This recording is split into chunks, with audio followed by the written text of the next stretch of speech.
Welcome to the afternoon show with me, Lucy Marskell. It's so good to have you this Sunday. I'm joined by my friend Joann Thornby, who is an author of a new book called Refined Like Gold in the Fire. And she's going to be talking more about what's happened in her life to read and write that book. So welcome, Joann. How are you doing?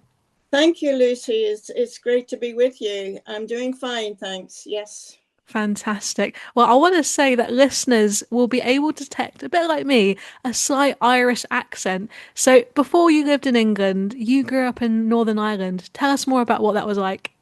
I did indeed. Yes, I was born in Londonderry, and I think as a child the big thing was whether you were a Protestant or a Catholic, and it was the sectarianism there was so bad that the streets were divided.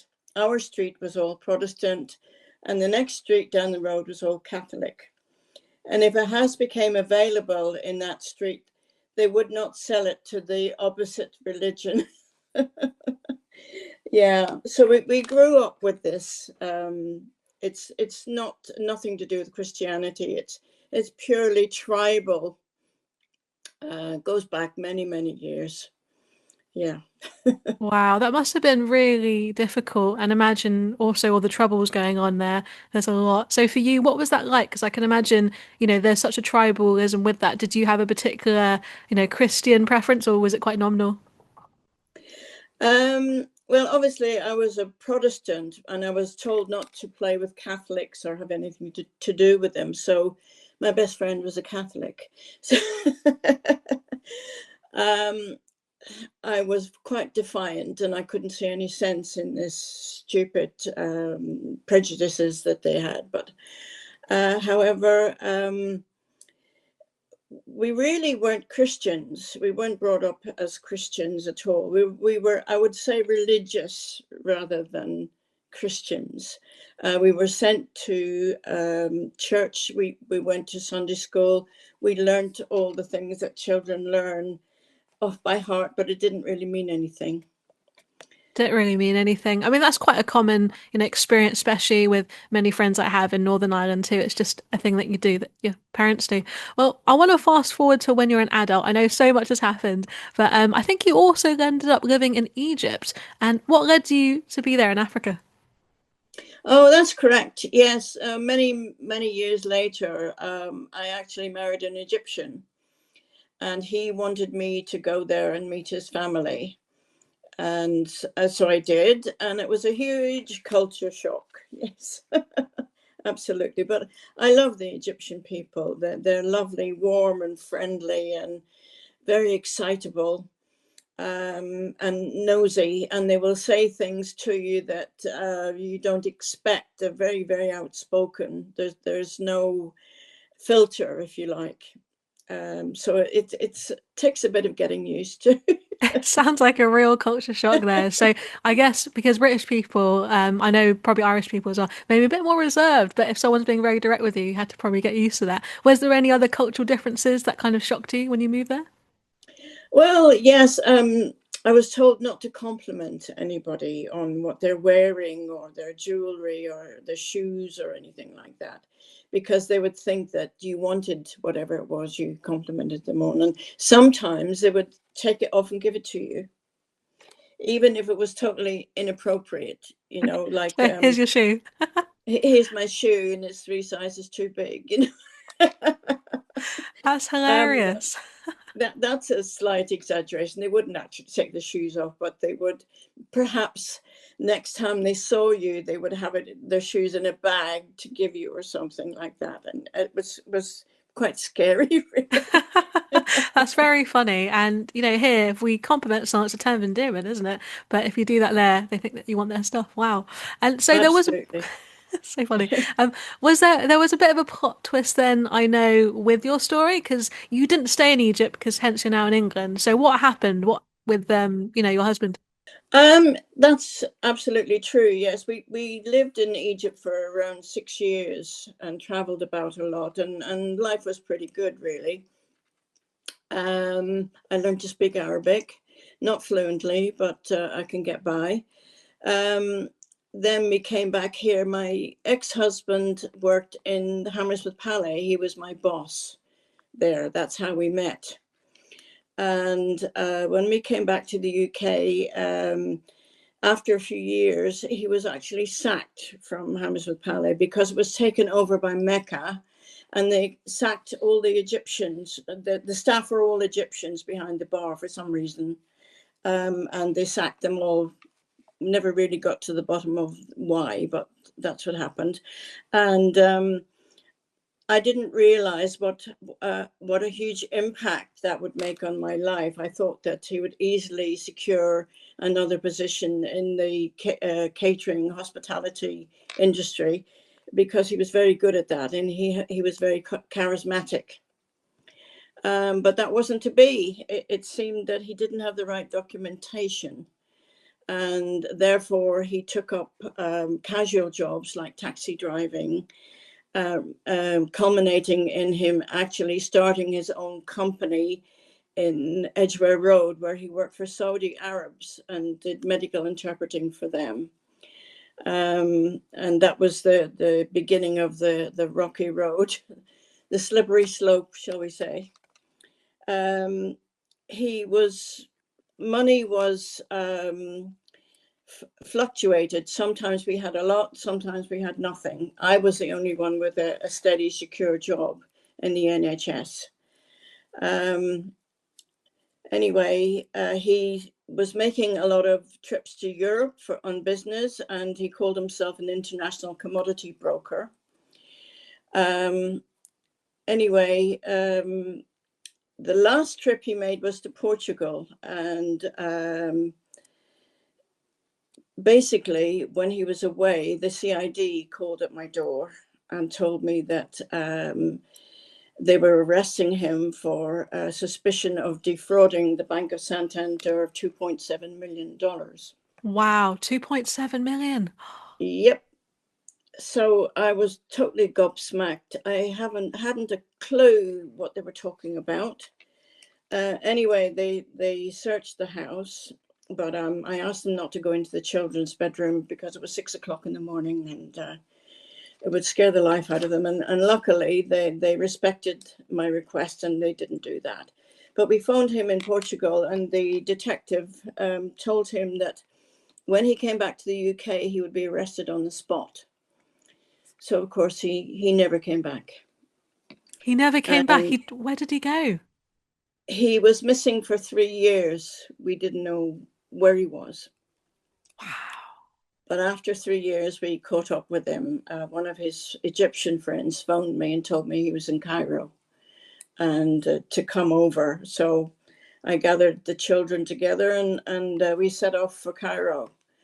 And I spoke to his sister. We were there for a week. And they were playing funny games with us. It was really difficult, but to cut a long story short, we eventually met up with him again and discovered that he had a new German partner. And although she was away at the time that we actually met up with him, she'd gone back to Germany to see her family, and he deceptively, I don't know if that's the right word or not, but he asked me to come back to him and give him another chance, which was ridiculous under the circumstances, because I said, I'm sorry, I don't know who you are, you know. Wow. That's understandable, like you said. I mean, you haven't Yeah, seen him in 3 years. Wow. absolutely no way. And he'd left me in huge debt. I added up to around £120,000. And I went home and left the kids with him for a week, and then they came back on their own. But eventually, the upshot of that was that we lost our house. It was repossessed. Oh no, because you couldn't keep up, obviously, with any payments. No, That. it wasn't Wow. wasn't that. I had stupidly put the house in joint names on his request, even though he hadn't actually contributed to the cost of the house. But he owed the Credit Suisse Bank $17,000 because they had mistakenly paid him twice in a transaction, and he never gave the money back. So they were reclaiming this money, and they put a charge on the house. So obviously we couldn't find that amount to pay them, so we lost the house. And that's really heartbreaking, especially finding all this out that he's not who you think he is, and then leaving you with debt, and then practically homeless. So, if could you walk us through maybe the emotions, because there's so much going on how you felt at that time. Oh gosh, yeah, and I was a shadow of myself. I didn't know what to do, but luckily at that time I was going to a little church, and they were very supportive. I don't know what I'd have done without them, and I knew God was in my life by then. Um, and through a series of events, I stopped paying the mortgage because my income was £1,000 a month and the mortgage was 800. So it didn't make any sense to carry on paying it. So I saved up some money, put a deposit on a flat in Northolt, which is a cheaper area outside London, and we moved there. Oh wow, Yeah. you moved there, so you weren't going to be on the street. Oh, thankfully, but that's a lot to deal with. Especially, how did you communicate that with the kids? Because they probably were very confused as well. Yes, but by this time my daughter was 19 and she had left home, was living in a flat with some of her school friends in Acton. So it didn't affect her that much.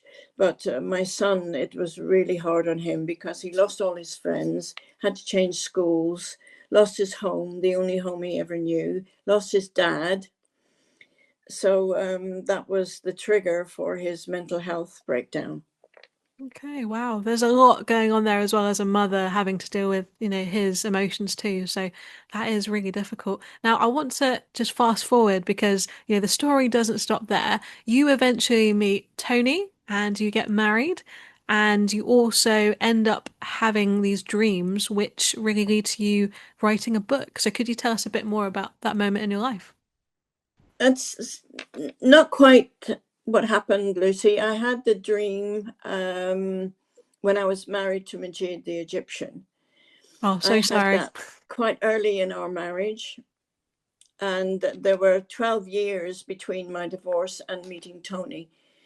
So I was on my own for 12 years, so a lot happened. I had the dream when my daughter was about 6 or 7 and my son was just a baby, where God told me I would be put through the fire 7 times and refined and fashioned into the shape he wanted me to be. And that my name was written in the Lamb's Book of Life, which is a term I had never heard before, but I knew what it meant in the dream. He also told me that I would have a seat at the banqueting table.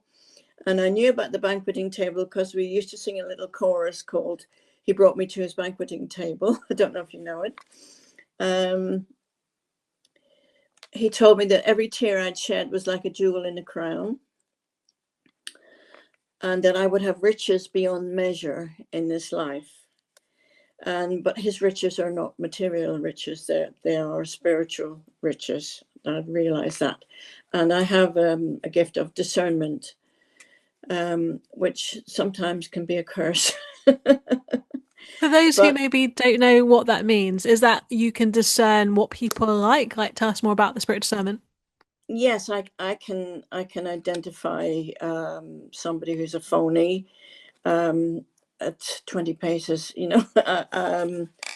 I also know if I'm in a spiritually dark place, stuff like that. Yeah, That's a real gift. But like you said, it can be a curse too, because you're like, oh, I don't want to know that information. That's amazing. So, yeah. that's a lot to experience in a dream. Did you actually see like Jesus, or was it more just something light? What did you see in the dream? I don't remember actually what I saw. I don't remember seeing anything much. It was more hearing. I was in a castle at the time I had the dream, and all the pipes in the castle were tinkling, and it was like musical. And the castle was in Durham. It was actually Bobby Shafto's castle. So the walls were round, and it was like they were spinning and full of vibrant colors, but I didn't see anybody.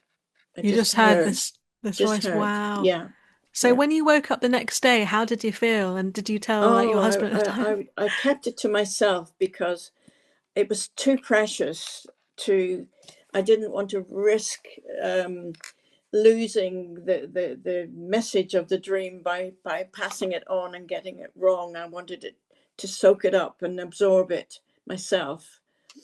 Um, I did actually pass it on to the church when I came back home, because I'd been going there for about 3 or 4 months and I was giving them a hard time. I really was a pain. I criticized everything and I was cynical, and the pastor blamed me for his hair going white. He said, That's but funny. these dear people were praying for me fervently.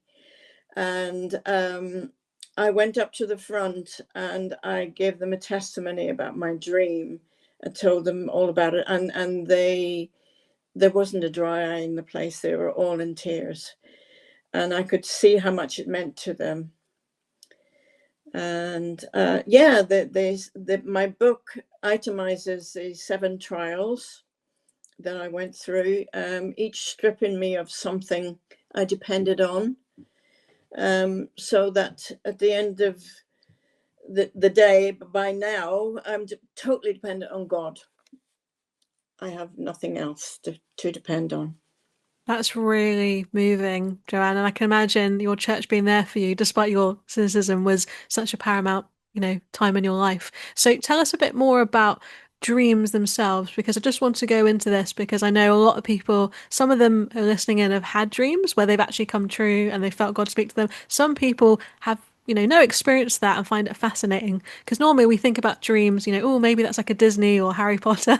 But could you tell us a bit more about how God does speak through the Bible and speak in dreams to other characters there? Yes, he certainly does. The Bible's full of stories about dreams. Joseph was a dreamer. He was actually called a dreamer. And Daniel had a lot of dreams as well. Um, I personally have only had that one dream, but God speaks to you in many ways, and he has spoken to me in other ways since then, which were quite exciting too. Do you want to hear about them? Yes, I was actually about to ask you the question of, what part of the dreams came true like immediately? Like, tell us more about what happened. Oh my goodness, no, not immediately. Over many, many years, things happened. First of all, my dad died suddenly. I know everyone expects their parents to die, but my dad was only 64 and he wasn't ill. Oh, so it was He very just sudden. Yeah. just suddenly died of a heart attack, and I was absolutely distraught. Luckily, I had just seen him in Ireland before that happened, so I was pleased about that. Um, I think the next thing that happened a few years later was that my mum died of cancer, but she was 74. So that wasn't quite so traumatic, but still quite a jolt, having being orphaned. Um, the next thing that happened, I guess, was Majid losing his job was a big factor because our whole life changed through that. And then losing our house, our home. Um, then I guess Adam's mental health problem. He went missing overnight and was found in the Serpentine River where he'd been for 5 hours suffering from hypothermia. Whoa. How old was he at this time? He was 15. Oh, wow, so young. And I had a call from the hospital in the morning asking me to come down. And they were asking me all sorts of questions about what history of mental health problems in the family. And I said, no, I didn't know of any mental health illnesses in the family at all. But I do remember that when we were in Egypt, when I saw one of Majid's aunts, she had a son who was locked in a room because his behavior wasn't appropriate, because they didn't have proper mental health services there, unless you had a lot of money. So I'm wondering if he possibly had schizophrenia. So that's the only instance in your family. So it's very rare. Yeah. So you're probably thinking, why is this happening? So tell us more about that, because for him, he might have seen that as quite a normal reaction to what was going on in his life. When he first was in hospital, and he told me he was being chased by a gang with knives and all sorts of things, and I believed him, but I thought it was a bit strange. And also, when I saw him, he was wearing different clothes I didn't recognize, no shoes, no socks, and his watch was missing. Um, and he said to me, "Don't look at my eyes, Mum." So, of course, I looked at his eyes, and they were bright red, and they looked as if they were spinning in his head. It sounds weird, but it looked like that. And I passed out. So he was in one bed, and I was in the next. Wow. So that it actually affected you both because of seeing him go through that. Yes, Wow. yes, I was completely, I don't know how to describe it, in shock. Um, I wasn't functioning properly at all. And even in the ambulance that took him from central London to St. Bernard's in Ealing, he was talking to the paramedic on board about all these different first aid procedures. And I couldn't relate. I just was completely out of it. It was like I was watching a film or something. Yeah, it just didn't seem like, something that would happen to you. I find that a lot of people I meet who have family members who go through mental health issues, they think, oh, that's something that you see on the news. That's not something that happens in our life. But it did. So for you, Hmm. well, what did you have to do afterward? Because did you have to educate yourself more about it? Did you have Oh, support? yes. Yes, I read up everything I could find on schizophrenia. And Adam's diagnosis changed throughout the years. He was first diagnosed with paranoid schizophrenia, and then it was hebephrenic schizophrenia, which is a breakdown of the personality, disordered thinking. Um, then in Egypt. He had an episode where he was hospitalized and he was in a catatonic stupor. So he also had catatonic schizophrenia. It's an umbrella term, really, for a lot of different titles of different names for conditions that people suffer. He was on medication for many years, but eventually decided not to take it anymore.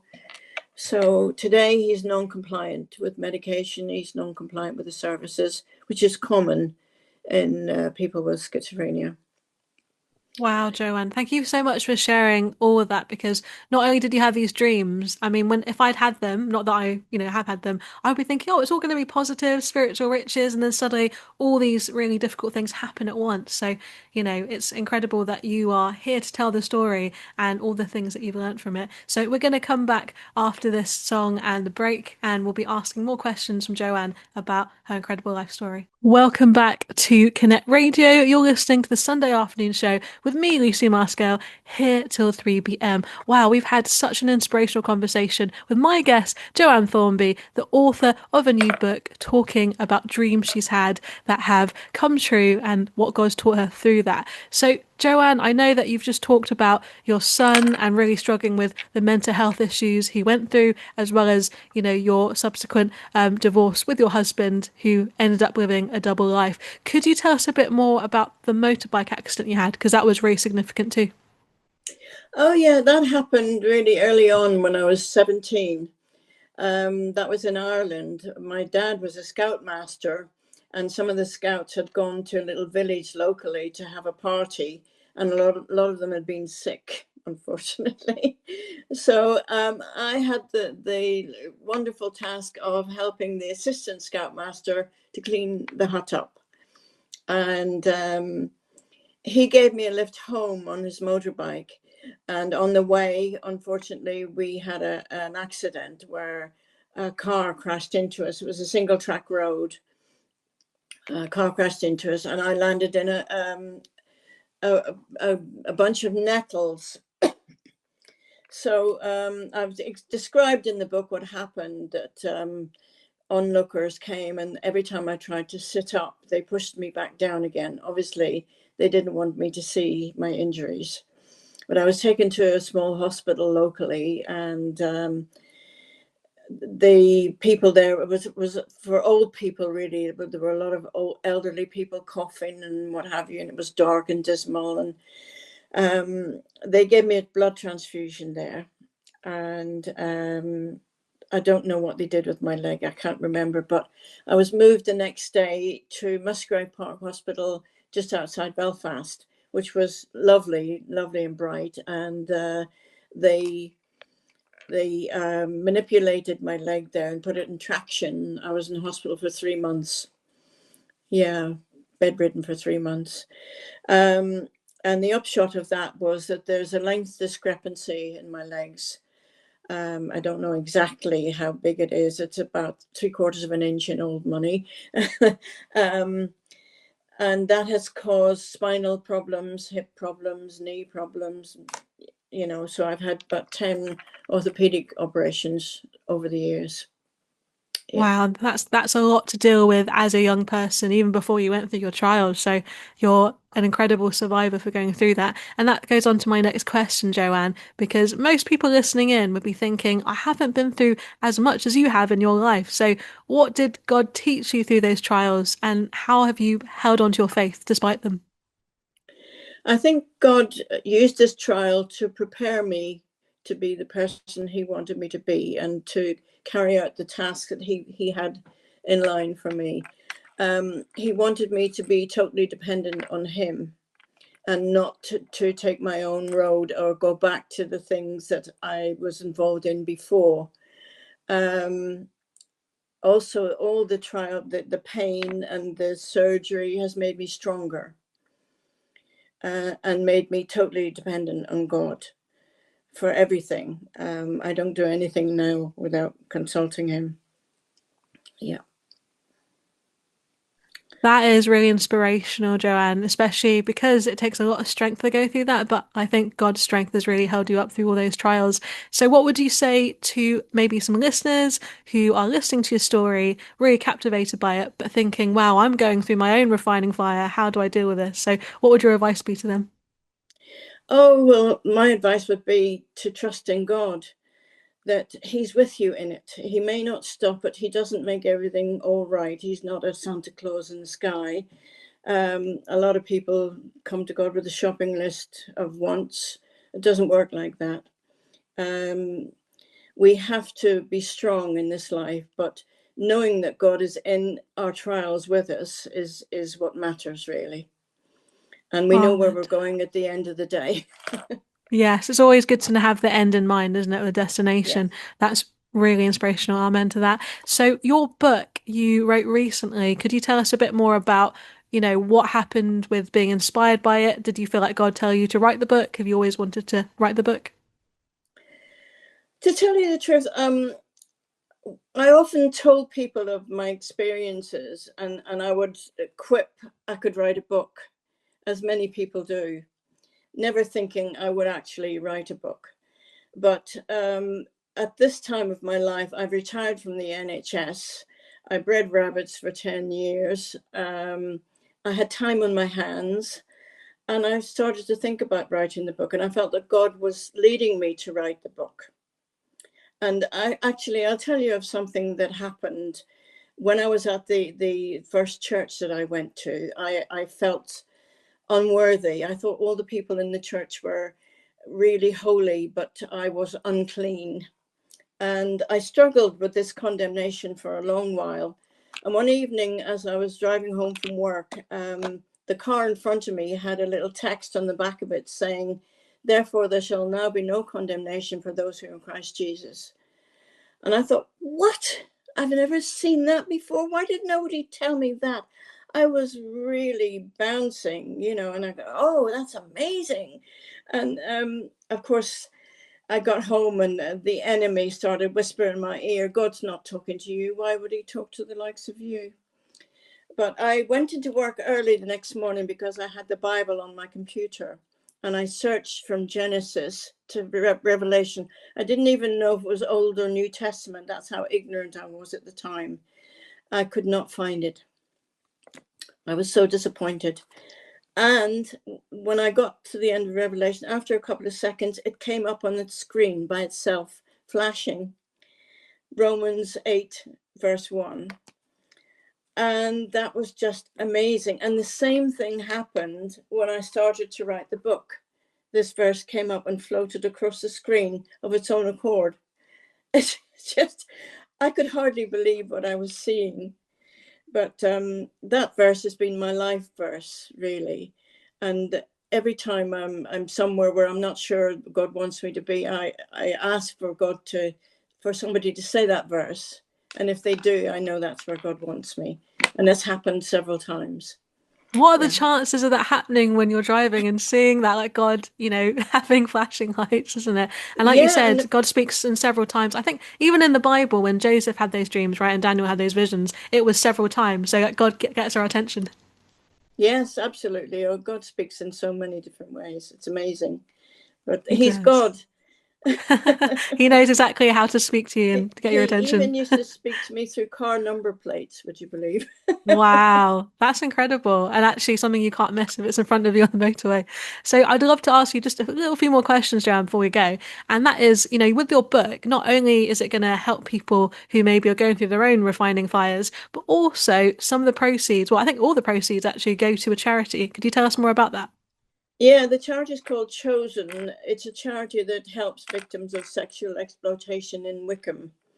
It supports people, and they have a drop-in centre, and they provide these people with counselling and with provisions that they need, toiletries and food, and it's just a lifeline for them, really. And I think it's quite under-supported, so I felt God wanted me to give the proceeds of the book to them.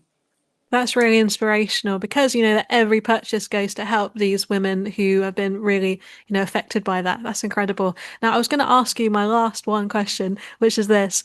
Where can we buy the book if we're so on the edge of our seat thinking, oh, I need to read it? But also, how do you want people to feel after they've read it? What do you want them to take away? Um, I think I'd like them to just take away that God doesn't always make everything right. We don't have all the answers, but we have to keep trusting Him. He is God. He knows you and He loves you, and He has paid the price for us to have eternal life. So stick in there. God will see you through anything you're going through at the moment. Yeah. That's incredible. And where can we buy the book? Is it online or in a Oh, shop? the book is on Amazon, and my writing name is Stone, Joann Stone. Um, it's on Amazon. It's in all major bookshops, Waterstones, Barnes and Noble. Um, I can't remember the rest of them.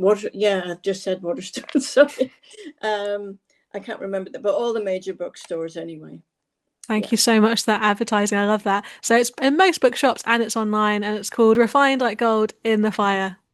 There you go. If you're on YouTube, you'll be able to see Joanne just holding that up. So it's a great cover too. Thank you so much, Joanne, for your time, and we wish you all the best with the book. You're very welcome. My pleasure. Thank you. Bye bye. Bye.